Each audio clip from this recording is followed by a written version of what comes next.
बाजार की हर करवट को हमने पहले ही भांप लिया था। मक्के की कमजोरी को वक्त रहते ही नाप लिया था।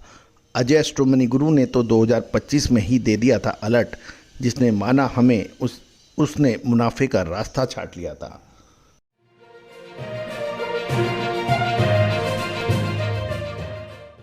दोस्तों नमस्कार। कर्नल अजय सीओ अजय एस्ट्रोमनी गुरु first global astro finance digital channel से आपसे मुखातिब होता हूं। आज 15 फरवरी सन 2026 रविवार। दोस्तों गेहूं, मक्का, जौ, चावल, इन सभी पर अपडेट के लिए चैनल को सब्सक्राइब अवश्य कीजिए। दलहन, तिलहन, मसाला, अनाज, कपास की स्पॉट यानी हाजिर बाजार की विशेष अग्रिम रिसर्च रिपोर्ट्स के लिए संपर्क कर सकते हैं। नंबर स्क्रीन पे दिया है। आज के इस एपिसोड में हम चर्चा करेंगे भारतीय मक्का की रबी और खरीफ का production, opening stock, closing stock, supply यानी कंजंक्शन के ऊपर विस्तृत चर्चा। साथ साथ बांग्लादेश को होने वाले मक्का का निर्यात, अमेरिकी डीडीजीएस का मक्का बाज़ार पर क्या फ़र्क पड़ सकता है और मक्का बाज़ार में अब क्या होने की संभावना है, इन सभी पर हम विस्तृत चर्चा करेंगे। दोस्तों पूरे शो को ध्यान से देखें, समझें, पसंद आए लाइक कीजिएगा और चैनल को सब्सक्राइब करना बिल्कुल ना भूलें, ताकि सबसे पहले हम आपको नोटिफिकेशन के जरिए अपडेट दे सकें। जो भी महानुभाव कमेंट बॉक्स में कमेंट करके लिखेंगे, उनको हम सबसे पहले वरीयता से नोटिफिकेशन भेजेंगे। जानिए रिपोर्ट विस्तार से। सबसे पहले तो हम आपको बिहार मंडी में लिए चलते हैं, क्योंकि बिहार मक्का का सबसे बड़ा प्रोड्यूसिंग केंद्र माना जाता है। बिहार के गुलाबबाग मक्का केंद्र से खबर आ रही है कि मक्का के भाव 1700 रुपये से 1800 रुपये प्रति क्विंटल की दायरे में ट्रेड हो रहे हैं। स्टॉकिस्ट के अंदर घबराहट है और तेज़ी से माल निकालना चाह रहे हैं, क्योंकि स्टॉक काफ़ी बड़ी मात्रा में फंस गया है। दूसरी ओर खबर ये भी निकल के आ रही है कि बांग्लादेश में अभी चुनाव का माहौल है, चुनाव हुए हैं। वहाँ पर अभी बिहार के लिए सबसे बड़ा मार्केट बांग्लादेश माना जाता है, लेकिन वहाँ चुनाव और सीमा पर लगी पाबंदियों की वजह से एक्सपोर्ट पूरी तरह से रुक गया है। व्यापारियों का कहना है कि मांग न होने से कीमतों पर दबाव साफ दिख रहा है और अब हर कोई व्यापारी स्टॉक का माल बेचना चाहता है। अब नज़र डालते हैं कि आंकड़ों पर, क्योंकि कहा जाता है कि आंकड़े कभी झूठ नहीं बोलते, वो आईना दिखाते हैं। और इस साल हमारे पास मक्के का स्टॉक का पहाड़ है। यदि हम मक्के की बैलेंस शीट को ध्यान से देखें और समझें तो बिल्कुल क्लियर नज़र आ रहा है कि साल 2024-25 में 2.44 मिलियन मैट्रिक टन का मक्के का स्टॉक था, ओपनिंग स्टॉक, और साल 2025-26 में ये बढ़कर 3.28 मिलियन मैट्रिक टन हो गया, जो लगभग 34% अधिक बताया जाता है। अब हम 2025-26 के और 24-25 के उत्पादन की बात करें, इसमें ध्यान दीजिए कि मक्का एक ऐसी एग्रो कमोडिटीज़ है जो खरीफ और रबी दोनों के अंदर ही इसकी पैदावार आती है। कुल उत्पादन 2024-25 में 37.66 मिलियन मैट्रिक टन माना गया है, जो इस साल बढ़कर 43.40 लाख मैट्रिक टन बताया जा रहा है। इसमें पिछले साल के मुकाबले 15% अधिक उत्पादन की खबर है। ओपनिंग शुद्धता ऐसी जो हर घर की पसंद बने। सुधा महेश ठक्कर, हल्दी के विश्वसनीय निर्यातक। आज ही संपर्क करें। स्टॉक में 34% पिछले साल की पर बढ़त है। और कुल अवेलेबिलिटी की बात करें, कुल उपलब्धता की, साल 2024-25 में ये 32.50 माफ़ कीजिएगा, कुल उपलब्धता 2024-25 में 40.95 मिलियन मैट्रिक टन है, यानी 2.44 तो प्रारंभिक स्टॉक, कुल उत्पादन 37.66, तो कुल मिलाकर 40.95 मिलियन मैट्रिक टन का कुल अवेलेबिलिटी थी, जो 2025-26 में बढ़कर 47.18 लाख मिलियन मैट्रिक टन हो गया है, यानी 15% की बढ़त।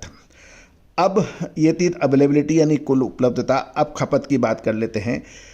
खाल 2024-25 की कुल कंजम्पशन यानी खपत 32.50 लाख मैट्रिक टन की मिलियन मैट्रिक टन की बात की गई है, और 2025-26 में ये बढ़कर 18% बढ़त के साथ 38.50 मिलियन मैट्रिक टन आ गया है।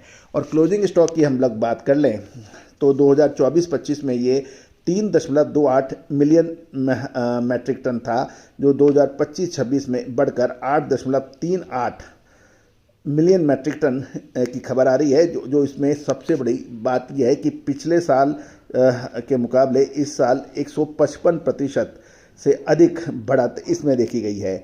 यानी ओपनिंग स्टॉक 34% बढ़ा, प्रोडक्शन 15% बढ़ा, कुल अवेलेबिलिटी जो बात है वो भी 15% बढ़ी, कंजम्पशन यानी खपत भी 18% बढ़ी। लेकिन क्लोजिंग स्टॉक का बढ़ना एक चिंताजनक बात मानी जाती है। उत्पादन में लगभग 15% की रिकॉर्ड वृद्धि खरीफ में, मतलब यदि देखें तो उत्पादन में 14% की रिकॉर्ड वृद्धि 28.3 मिलियन मैट्रिक टन खरीफ में हुई। सप्लाई साइड को बहुत मजबूत बना दिया और रबी की फसल भी बेहतर रहने की उम्मीद है, जिससे साल के अंत तक स्टॉक लगभग 2.5 गुना 8.38 मिलियन मैट्रिक टन होने का अनुमान लगाया जा रहा है।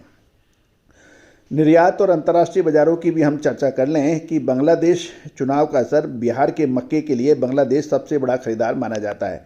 वहाँ हाल में हुए चुनावों और सीमा प्रतिबंधों के कारण निर्यात पूरी तरह से ठप है और डिमांड वैक्यूम ने स्थानीय कीमतों को और नीचे धकेल दिया है। दूसरा, आयात की बात करें तो USDDGS का आयात भारतीय अमेरिकी व्यापार समझौते के तहत 5 लाख टन USDDGS के आयात की अनुमति है, जिसने भी मार्केट में सेंटीमेंट को कमज़ोर किया है। लेकिन ये ध्यान देने वाली बात यह है कि लगभग 500 लाख टन का जो एनिमल फीड का जो व्यापार है उसमें 5 लाख टन मात्र 1% माना जा रहा है। लेकिन व्यापारियों के दिल में घबराहट पैदा है। ये भी ध्यान देने वाली बात यह है कि अमेरिका और भारत के बीच में हुए समझौते या ट्रेड डील के अभी साइन नहीं हुए हैं। ये मार्च के मध्य में होने की उम्मीद है और जो माल आते आते अप्रैल का प्रथम सप्ताह हो सकता है। लेकिन उसके बावजूद भी बाज़ारों में घबराहट है।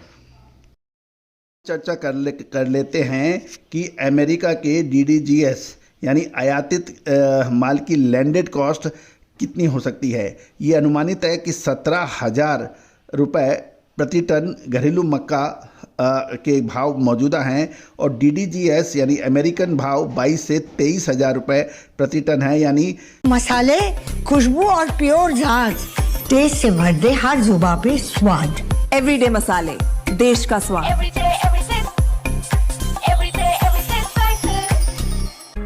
घरेलू भाव 27 रुपये और अमेरिकन लगभग 23 रुपये के बीच में फ़र्क है। लेकिन क्वालिटी के कारण बड़े पोल्ट्री फार्म का झुकाव घरेलू मक्का की मांग पर सीमित हो सकता है। अब मक्का जो कि एनिमल फीड और एथनॉल सेक्टर के लिए जाना जाता है, तो हम पोल्ट्री फीड की बात करें, मक्का अभी भी फीड का 50 से 60% हिस्सा रखता है। कम कीमतों का फ़ायदा फीड मैन्युफैक्चरर्स को मिल सकता है, जिससे उनकी लागत स्थिर हो सकती है। एथनॉल के लिए मक्का की खपत इस साल 11 से 12 मिलियन मैट्रिक टन तक जाने का अनुमान है, जो बाज़ारों को एक बेस सपोर्ट दे सकता है। गौरतलब है कि कुल मिलाकर फरवरी का महीना 2026 फरवरी के अंत तक बाजार एक रेंज बाउंड सीमित दायरे में रहने की प्रबल संभावना है।